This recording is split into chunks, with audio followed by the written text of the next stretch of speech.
everybody. Welcome back to Clara's News Channel. So glad you decided to stop by and see what kind of a debate we're having today.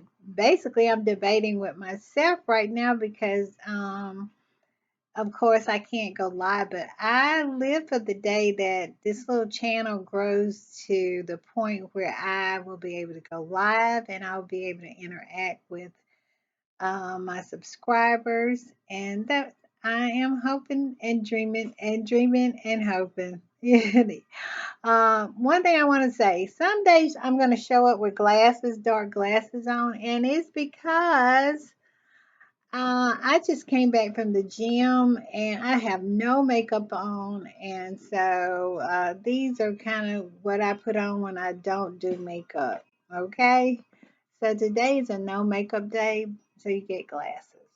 All right. Our discussion is going to focus on Donald Trump and his ploy for the black vote and his recent visit to Detroit to a predominantly black church.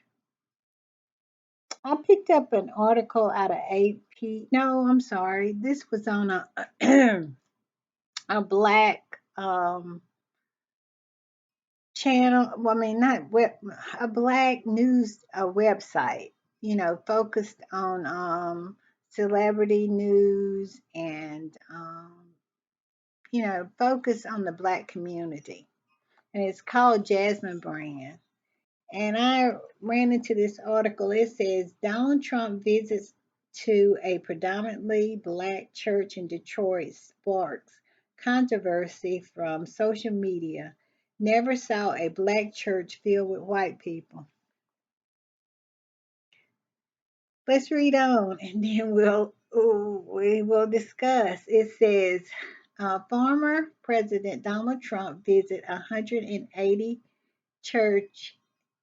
I guess that's the name of the church. Visit 180 church in Detroit on Saturday, June 15, aiming to connect with the black voters, particularly black men, as part of his 2024 presidential campaign strategy. Donald Trump visit in part of the a broader effort to win over black voters from President Joe Biden, with both campaigning with both campaigns recognizing Michigan is a crucial battleground state. Trump campaign sees an opportunity to attract black voters through his economic and border security policy. During his previous campaign in 2020, Trump disparaged Detroit, calling it corrupt and cast doubt on its election results. Despite this, he returned to the city, spoke at 180 church, predominantly black congregation, drawing a mixed local residents and many loyal supporters.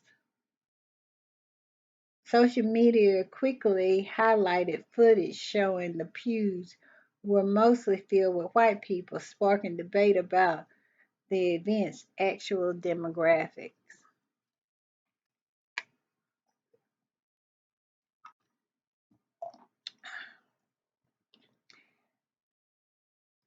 I would not expect anything less from Trump. And any black person that would entertain anything that he has to say is pretty much dumb as a potato, in my opinion.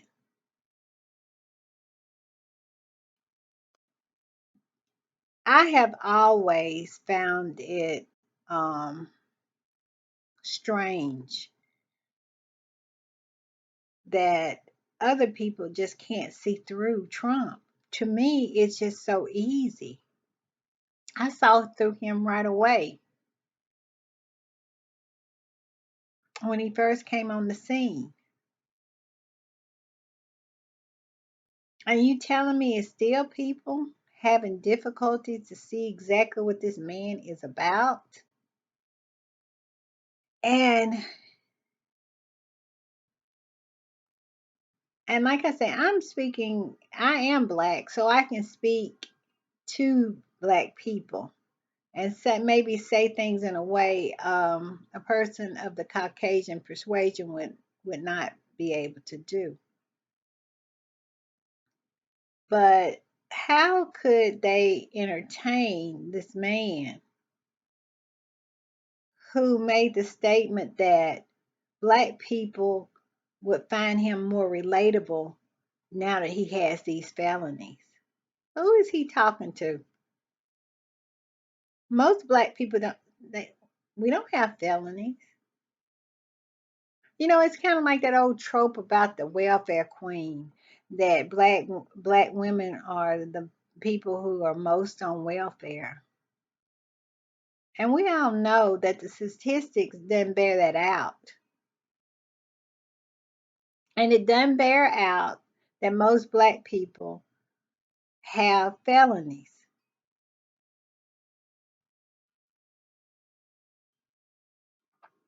But in his mind, that's how black people look to him. I recently saw on I can't remember. I think it was on a YouTube channel. I think it was Don Lemon's YouTube channel. And it had Kwame, I can't think of his last name, but he was the winner of The Apprentice. But Donald Trump was so racist that he did not allow him to be the single winner of The Apprentice because he clearly did not want a black person at the helm of his company. Because I think at the time, the winner ran didn't run the entire company, but what played it was put into a very senior position in the company, and he wasn't having that. Donald Trump's life history is littered with racism. I actually had a debate with a black man, but well, two black men on TikTok. One of them was doing a live talking about, Trump, singing the praises of Trump. And he was a convicted felon and would not be able to to vote. But yet here he is on this live trying to convince other people not to exercise their right when he clearly just easily gave his away. And then the other guy I had a debate with, was that he wasn't going to vote because of Gaza or Joe Biden's policy on Gaza. And he said Trump was stupid. He would do whatever we tell. This is what he said. He'll do whatever we tell him to do. This is the mentality that you're dealing with. But of course, I got in the comments. He ended up blocking me because he couldn't stand being challenged with the truth. With the truth.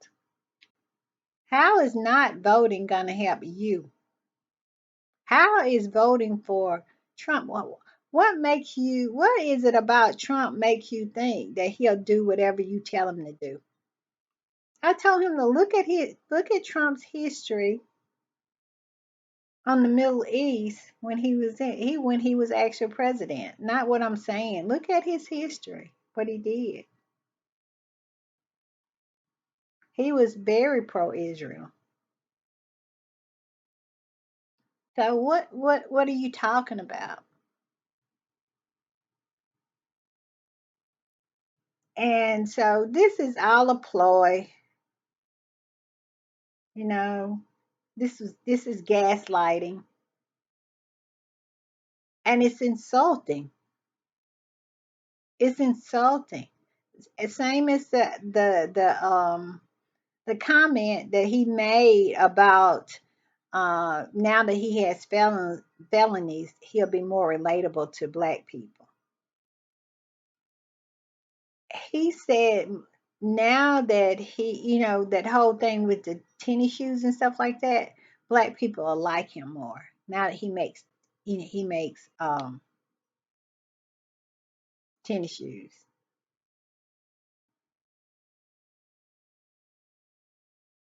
I mean it. I mean it is. If it wasn't so serious, it would be laughable at this point. That people are still falling for the okey doke. My video yesterday was about how President Obama was saying we should do the scorched earth approach when dealing with Trump. I agree. I agree. Because it's people who have forgotten life with Trump as president and how it went. It went when you had a hurricane, you couldn't depend on the information to keep your family safe because the president was in the White House drawing with a black marker an area that the hurricane was not coming, but he just didn't want to be wrong about what he said, so he just drew it with a marker. He didn't care about how that was going to affect other people's lives. They forget about that.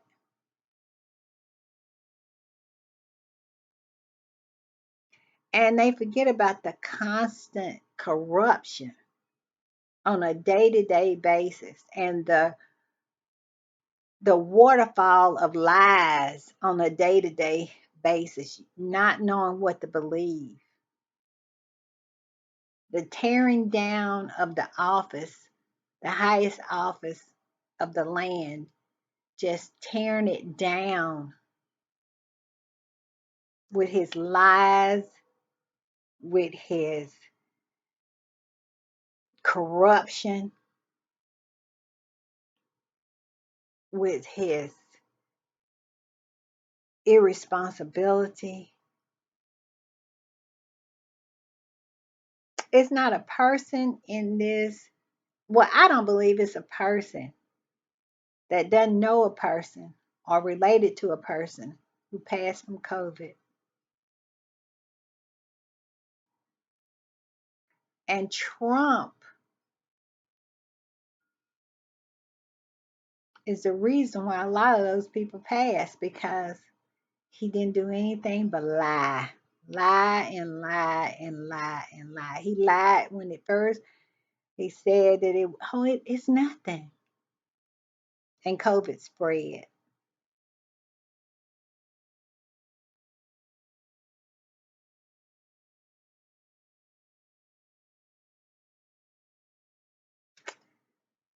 But I digress.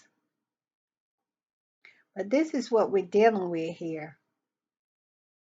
We're dealing with gaslighting.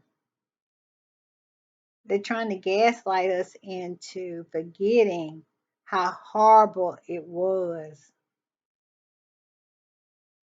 and how black people can participate in this. This church participate in this. But the funny thing is, and it's kind of like at Trump's rally, white people walking around with T-shirts on saying "Black for Trump." That's what this whole thing was. This whole exercise was in the comical and the ridiculous. As that, as white people wearing a shirt saying Trump for blacks. This 108 Street, I think it's called 108 Church.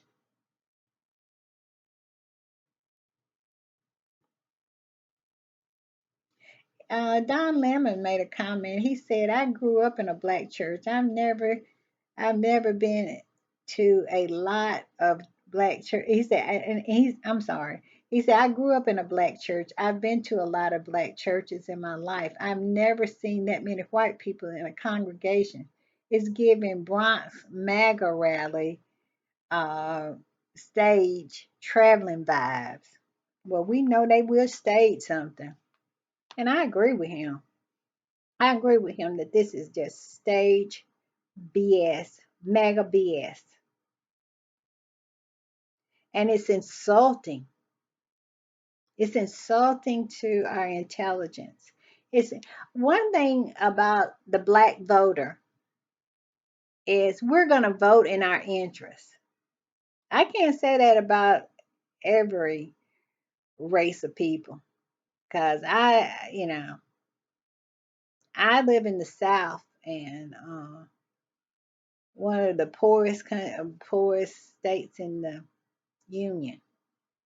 And these people of the Caucasian persuasion consistently vote against their own interests. But I don't find that in the black community. We look at the issues and we figure out what is best for us. If what was best for us was Republican, we would vote Republican. Now, do we have a sliver of crazy in our community?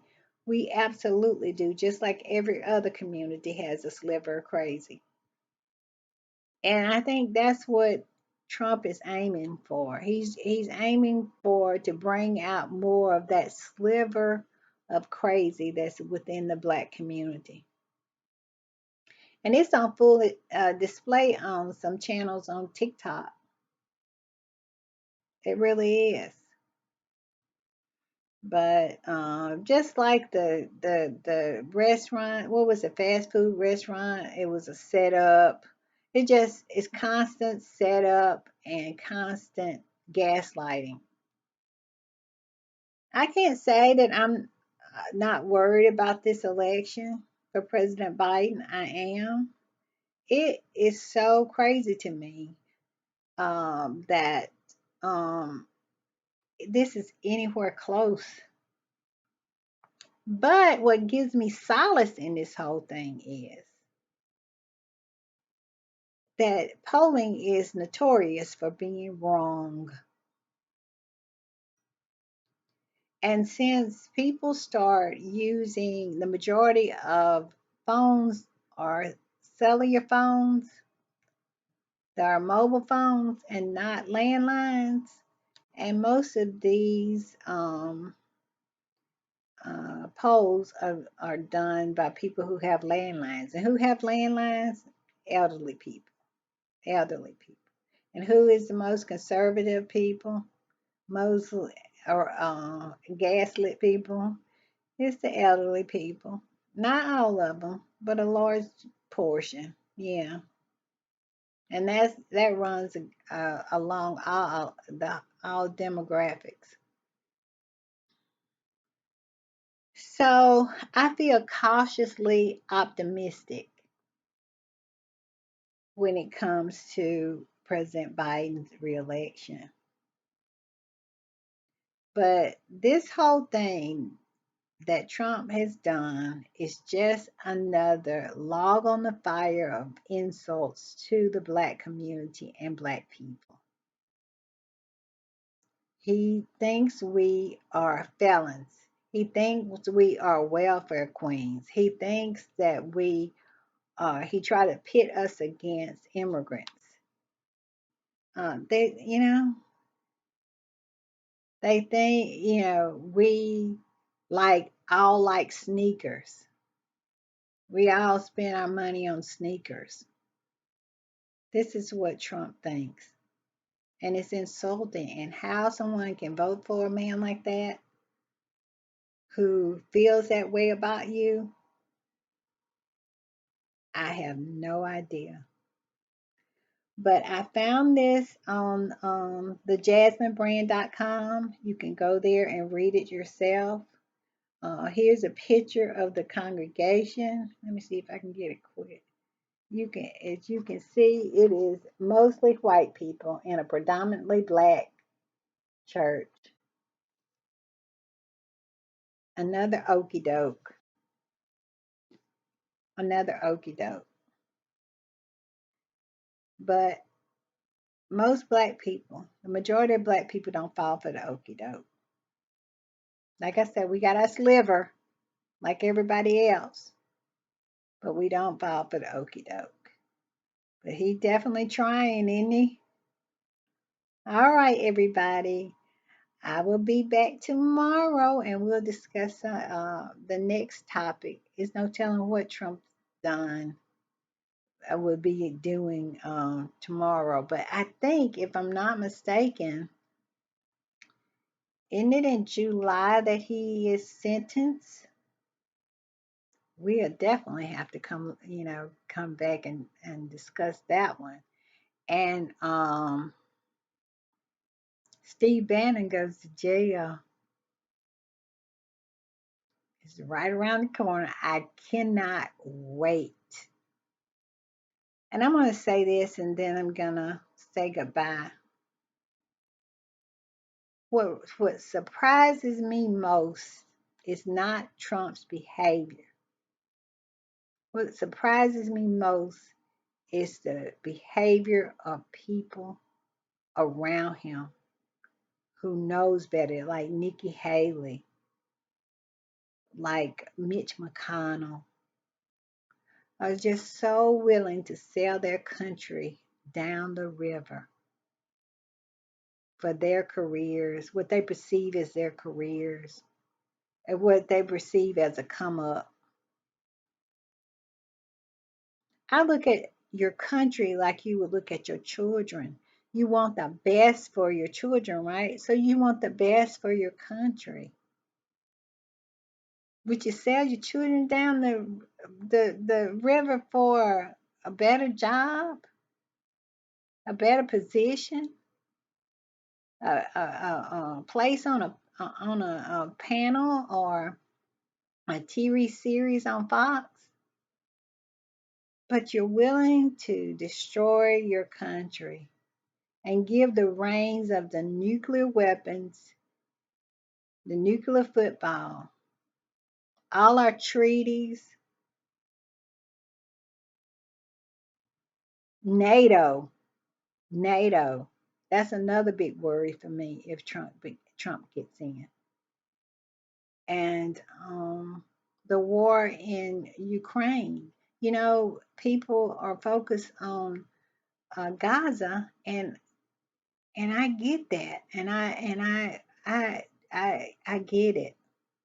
But we also have Ukraine, and we have NATO, which is so important. Look how he got out of President Obama's nuclear treaty with Iran. There's so much damage to be done if this man is allowed to get back in, and it's scary. I'm telling you, I am I am a spiritual person, and I pray about it every day, every day. All right, everybody. I hope you enjoyed our commentary for the day, and I hope to see you soon. Bye.